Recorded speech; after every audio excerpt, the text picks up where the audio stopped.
And welcome everybody to the Ring Weekly Catch-Up. I'm Berth, here with Jack Morris, and we're here to talk about a weekend gone rather than a weekend yet to come. It's not a massive weekend, this upcoming weekend for boxing, but it's been an amazing weekend, the weekend that's just gone. We've seen goodbye to some old stuff, goodbye to some new stuff, and a few of the lads probably feeling a little bit blue. First things we'll talk about, very interesting, I think. Tom Stalker, England, Great Britain Olympic captain, great amateur record, very similar style. Him, Frankie Gavin, Billy Joe Saunders, they've all got a little similar look. You know what I mean? They lean forward a little bit, try and drag people up. Now, 2 out of the 3 of them have been wiped out, really, from the standpoint of what people thought they were going to achieve as to where they are now.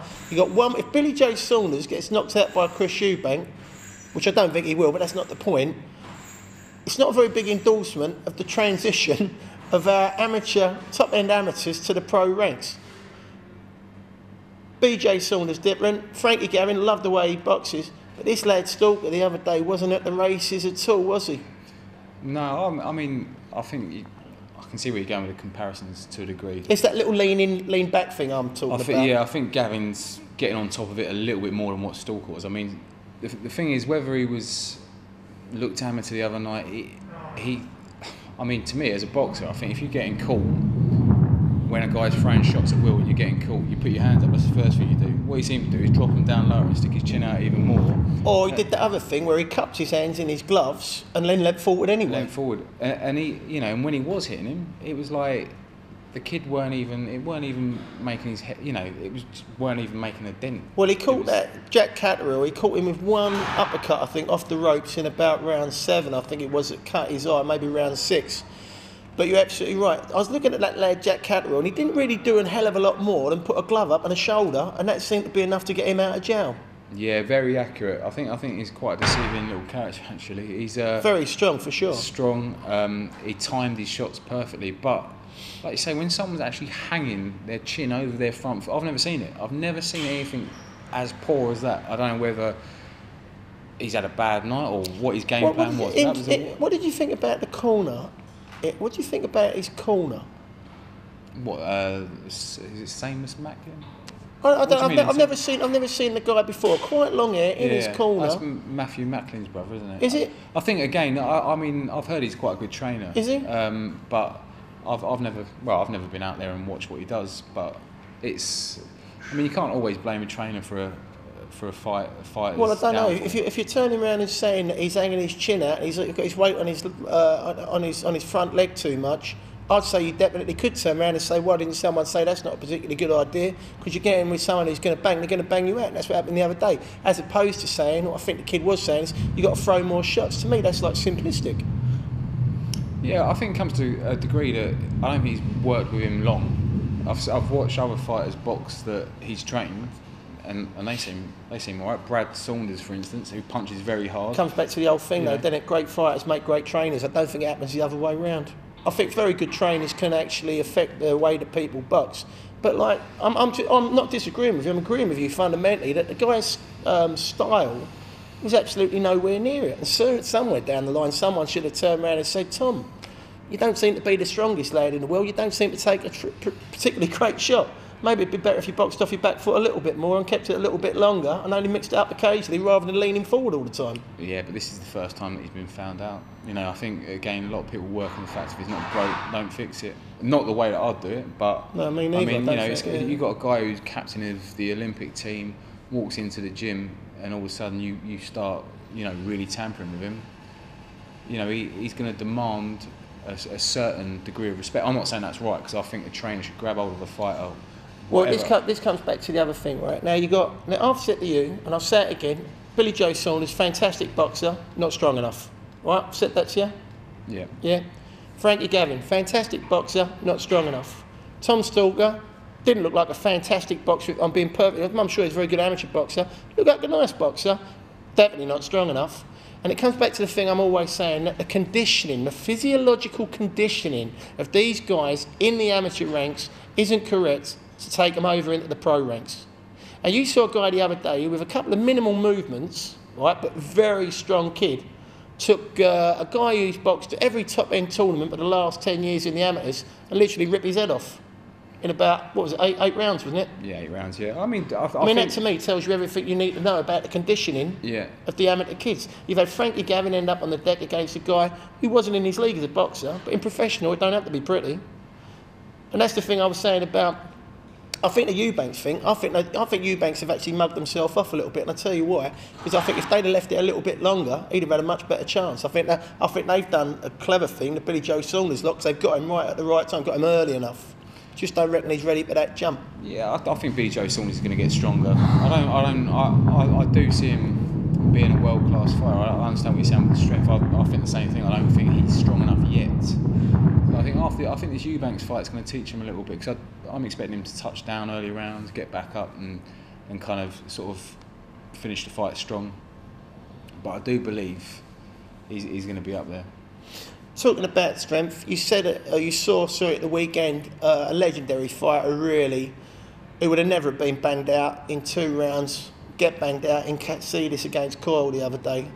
And that's a good example there of a kid who really, again, took himself physiologically as far as you possibly could, because he was never hard to hit Katsidis, you just couldn't stop him. That's right, yeah, very. But the other day he got caught with what I would describe as a quirky kind of hook, high on the head, all over the gaff like a mad woman's pup.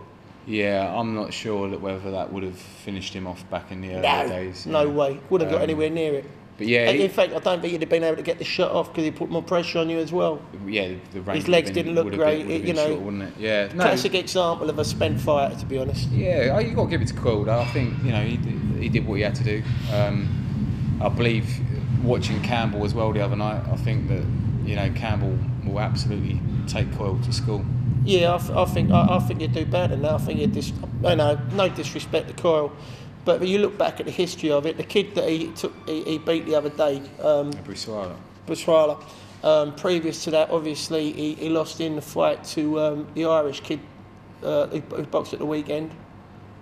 Oh, is he Irish? Derry Matthews. Derry Matthews, Irish family, isn't it? Oh, okay. Derry Matthews, there's a clue in the name, I'm guessing. Oh, and all I'm saying is when you look at kind of comparable fights, I think they say you can't make decisions based on stuff, but you can. I think it's all set up for Campbell to do very well in a very big fighting hole. Yeah, of course. Eddie Hearn's not putting all his chips on Coyle, is he? He's wanting Campbell to win the fight. There's no two ways about that. What else at the weekend impressed you? Derry Matthews, funny enough, as we just spoke about.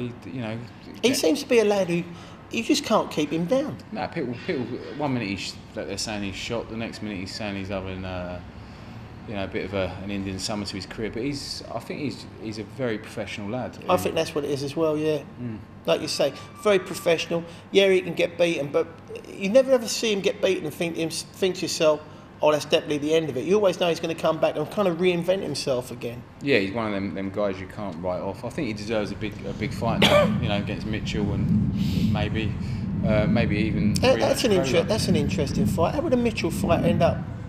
I think, to be honest with you, I think Mitchell's one of the best out of the bunch at this current moment. Watching his last performance, I think he's too strong. Hits too hard. Yeah, okay. Crolla as well. I think Mitchell beats Crolla as well. Oh, interesting. What else about the weekend stood out for you?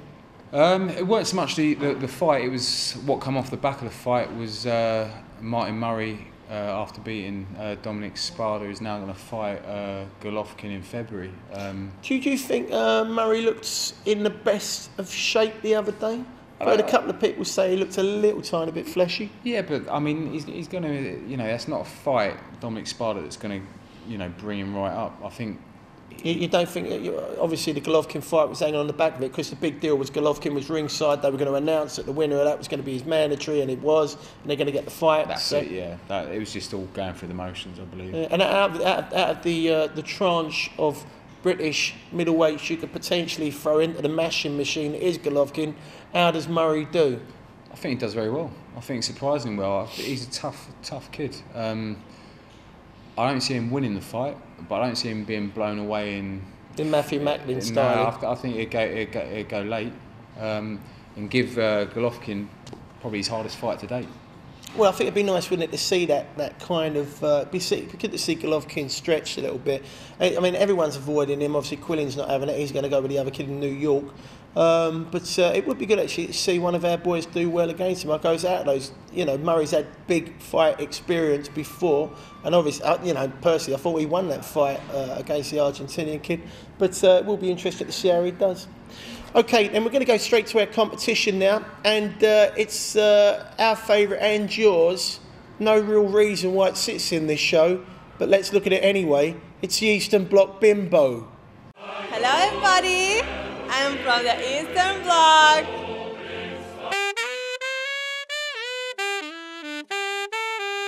This week's competition winner will win this classic ring t-shirt. It's got official ring logo on the back. It looks great on, but you're not the man. It looks even better off. See you next week. Well, there you are. Fantastic. And a very easy way to win that t-shirt. All you've got to do is register with the Ring 1910.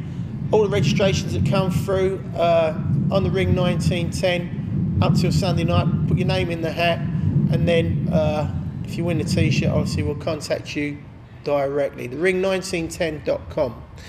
Right, before we finish, just a couple of little points. Around the mouth area, actually. Waddy Camacho, biting incident. What was your take on that?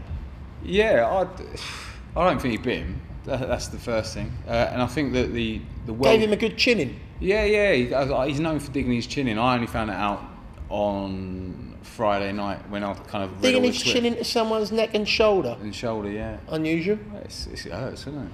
I don't know. If I squeeze you there, really hard, it's nice. It's going to hurt. Yeah, lovely. Yeah, with a bit of Spanish stubble on your shoulder. Yeah, he's a funny one, that Waddy, 'cause he's a good boxer now, but he's been called out by a former UFC fighter, a kid called Jamie Hearn, who is a very, very amusing lad, and I think we're going to cut to it. Have a look at this lad, Jamie Hearn, who's calling out Waddy Camacho. Hi guys, Flag for Boxing Evolution TV, and we're down at the Queensbury Boxing League, and I'm here with Team Real Deal coach. Yeah, baby. I should say, yeah, buddy, tonight. Jamie the Real Deal Hearn, and you've got a few comments about Waddy Camacho's antics last night. Yeah, I mean, I'm not really too sure if he bit him or not. Really, what you need to be doing, Waddy, I mean, you can't even fight properly. You can't bite properly, let alone fight. This is what you need to do. Bite him like that, so you can't even bite, you fucking ferret-headed prick. You got to fight me and all. Not beating out your head. Jamie, Boxing Evolution TV, family-friendly channel. Yeah, sorry. Rewind that. What do you want to know? So, I mean, what was it you were saying to me earlier? You wanted to actually train Waddy to fight you. Yeah, what it is, I mean, the Sims obviously aren't cutting the mustard with you, Waddy. So, what I'm going to do, because I consider myself a great fighter and a great trainer and a great lover, but I'm not going to teach you that because I can't give you everything. But what I'm going to train you for the fight. I'm personally going to train you to make you a better fighter, to give me a better fight, so that you maybe can go past the first round. So sack off the Sims, come to me, baby. Team Real Deal, yeah, baby. Well, he's said it about 10 times now, probably more than that, Waddy. He wants you. They can't count past 10. He said it a lot of times. Waddy, are you going to take Jamie's challenge? Take it, Waddy, take it! We'll wait for your response. Over and out. Well, there you go. And he's that lad Jamie Hearn. He's actually he's knocked out a couple of decent people, isn't he? He's a former UFC fighter, I think, isn't he? Well, before that, he was a super middleweight. I think he boxed Winky Wright. You know, yeah, but he's a fully licensed professional boxer, though, isn't he? Yeah. You know, he's one of them ones, isn't he? I'll tell you the honest truth. He looks like one of them ones. He's like fearless, very strong, fearless. And I call me crazy. I would like to see that fight. I'd like to see him against the Craig Kennedy or any of the leading cruiserweights. How would you feel about doing a bit of sparring with this kid, Jamie Hearn? I'll fucking run a mile. Well, there you go. I was going to invite him down for a move round with you, but fair enough. But yeah, so maybe we'll see that in the future anyway. Jamie Hearn, bit of a character, making a bit of a name for himself against Wally Camacho, who's keeping quiet. Okay, I think we'll call it a day then. There's not a lot going on this weekend, so we're not going to give you any tips, but we'll be back next week, and obviously we'll be in the rock. What's happening week after this weekend? What's going on week after that? Big fight coming up. I'm not too sure. I know we're going to be pressed with the build-up of the Cleverly Bellew saga, which is on ringside Thursday. Oh, so the paper nothing. The paper. I can't wait. I can't wait. It doesn't make any odds to me. No, it's not really. It won't make any odds to me. I can't understand why it's a pay-per-view, but it is, and we'll have to. You can't base a pay-per-view on what's on the undercard. You base a pay-per-view on it being the actual pinnacle event. But we'll talk about that at a later date. But until then, from the Ring 1910, Jack Morris, Matt, our cameraman, and myself, Berth, we'll see you next week.